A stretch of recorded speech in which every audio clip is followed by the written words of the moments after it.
Gramps Morgan's historic visit to Ghana just reached a whole new level of legendary. I am a child who suffer from this. Chains on my feet, whip in the hand. And tonight I sing a song to go along with your mission. We already know that he was a school development chief in Ghana.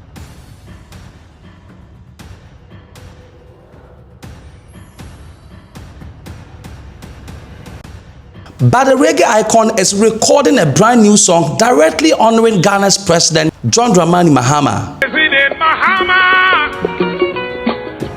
I thank you for saying what you said at the United Nations. Reparations, justice must come.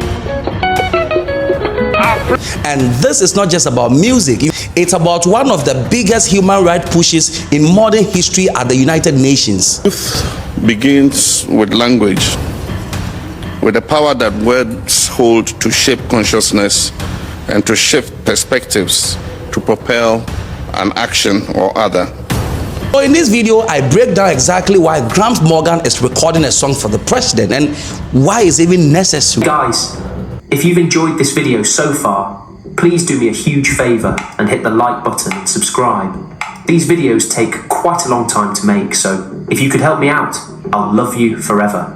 Thank you all for your support. Now let's get back to this crazy story.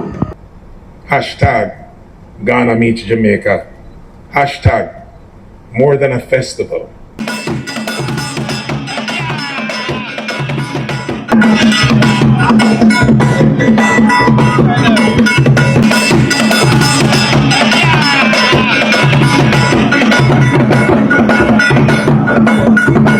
So if you're watching this video, I'm sure you've already watched, Gramps Morgan visit to Ghana, where he was dancing Adwa and Kitty.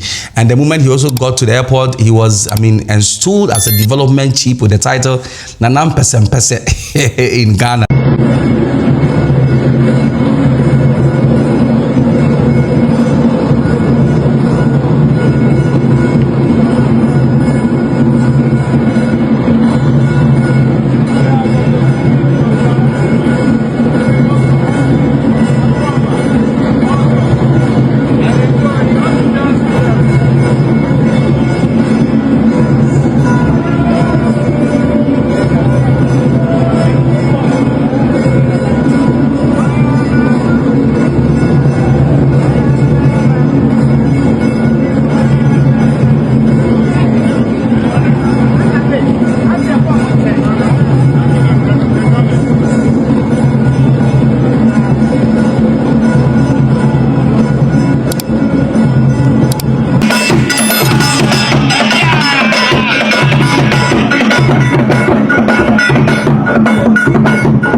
On behalf of His Excellency President John Dramani Mahama, Africa's leading president on the mission of reparation or reparative justice at the United Nations, a historic moment that Ghana is the leading African nation who has led the adoption of transatlantic slave trade as an inhumane and a grievous injustice against black people in human existence.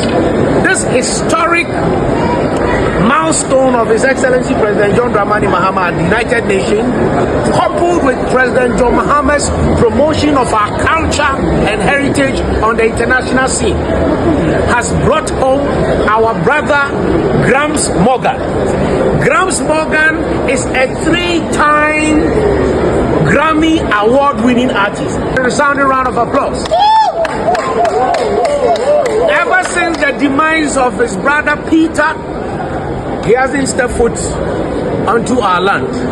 So it's homecoming, it's reconnecting to his roots, which is Ghana. So on behalf of the Minister of Tourism, Honorable Mamaga Ablajifa Gomashi, and on behalf of Ghana Tourism Authority, we welcome our brother Gramps Morgan back home to Ghana. Gramps, your people.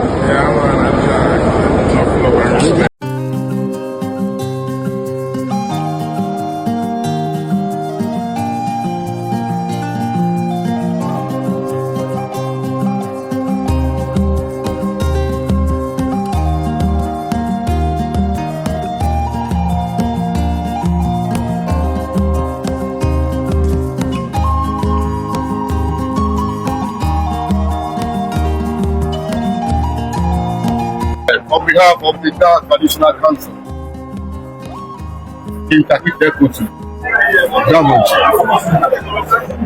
we Usabu Akwe authority to the first. On behalf of myself, me Aye, Pesa Kundu first, and Pesa Royal family, we say overcame to our honorable chief. Me, Oyeni, in Pesa, the first development chief of the state post last year.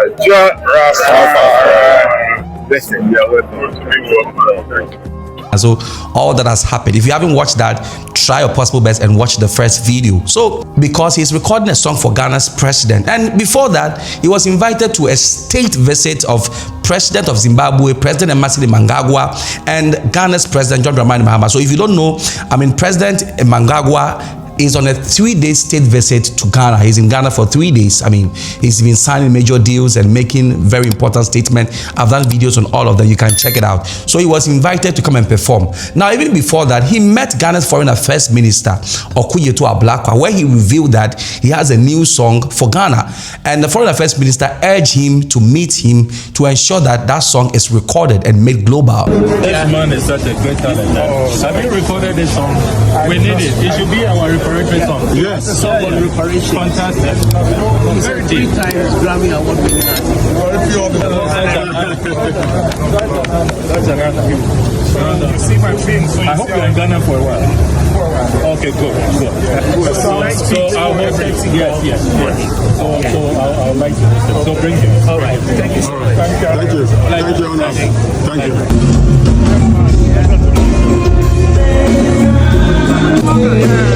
How are you? Good to see you. Happy to be warm. Yes. Good to see you. I have one like you. Yes. But I have the Ghana one.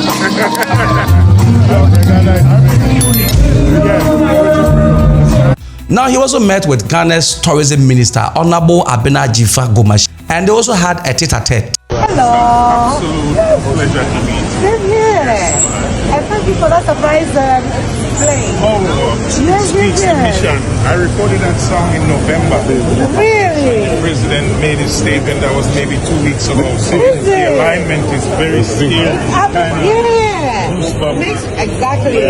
So, well, when the stars rally around, the universe conspires to bless. Yes. That's what happens. Yes, we are doing something major in December called the Ghana Jamaica Homecoming. Okay. Where I'll be bringing different genres from country music to hip hop, Afrobeat, Amapiano to Ghana, and as well as from Jamaica. Wow. So, amazing. Yeah, I look for your amazing. support.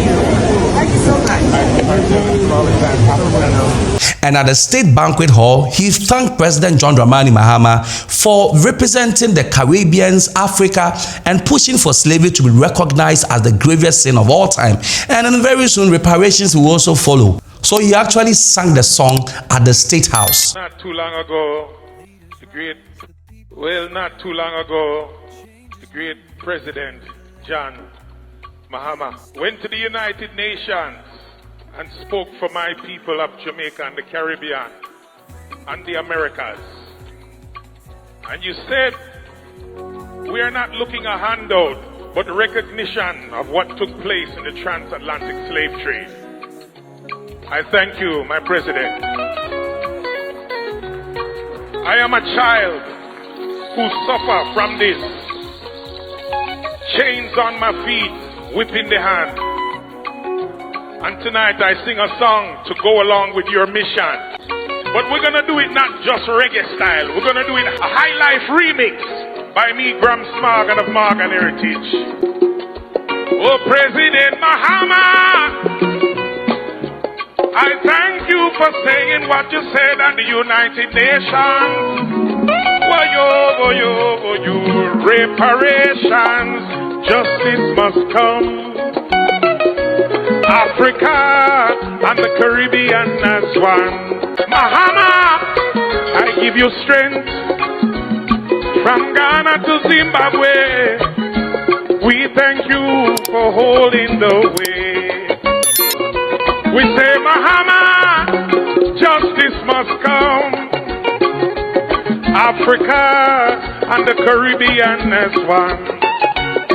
I say from Jamaica right to Accra. Now a new day of justice is born. I love you. Much love from Jamaica. Gramps Morgan reparations in a high style. Not a handout, but to acknowledge. But we're gonna do it not just reggae style. We're gonna do it high life. A high life remix by me, Gramps Morgan of Morgan Heritage. Oh, President Mahama, I thank you for saying what you said at the United Nations. Reparations, justice must come. Africa and the Caribbean is one. Zimbabwe, not charity, but exposing them both. Now the new day of justice across the ocean, going from the land. Chains on my feet, within the land. And this is after he has sung the song at the historic Ghana-Jamaica Homecoming Festival, which was inaugurated. I'm sure you've already watched that. So Ghana and Jamaica will be having a homecoming program to be hosted in Ghana. I don't know whether it will be annually or what, but the times are there. So Morgan Heritage is the one championing that cause. Because look, Jamaica and Ghana, like they are the same people. If you go to Jamaica, you see you are in Ghana. If not the fact that you take a plane, you see that Jamaica is Ghana. Anything that happens in Ghana is in Jamaica. The only difference is when you go to a Jamaican church, the atmosphere is electrifying with Rastafari. That's the only difference. But apart from that, Ghana and Jamaica is the same nation. So Ghana is trying to, mend the bridges to attract the Jamaicans to visit home, because the Jamaicans, they are Ghanaians. And maybe we can ask Nigeria, truly, is your jollof rice better than Ghana? These are the things we're going to have so much fun with as Africans, and we can laugh and hug our brothers and sisters across the world. Come and experience the culture. Come and reconnect with your roots. Come and build the future with us. Because this is not just an event. This is not just a gathering. Hashtag Ghana meets Jamaica. Hashtag more than a festival. Hashtag let's wash away our tears. Thank you.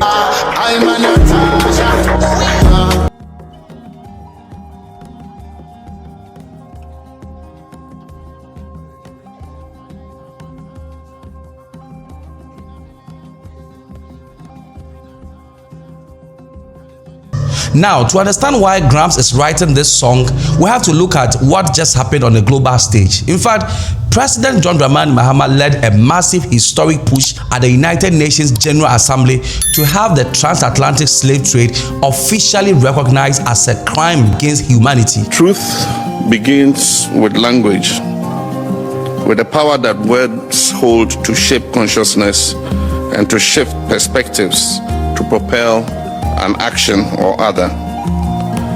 I therefore offer this truth as a starting point. There's no such thing as a slave. There were human beings who were trafficked and then enslaved by people who believed they could own those human beings as chattels, as their personal property. Some will hear this and think I'm splitting hairs. Isn't that the same thing, they might ask? No, it's not. Not at all the same thing. Not if you acknowledge an individual's humanity. Not if you respect an individual's basic right to dignity.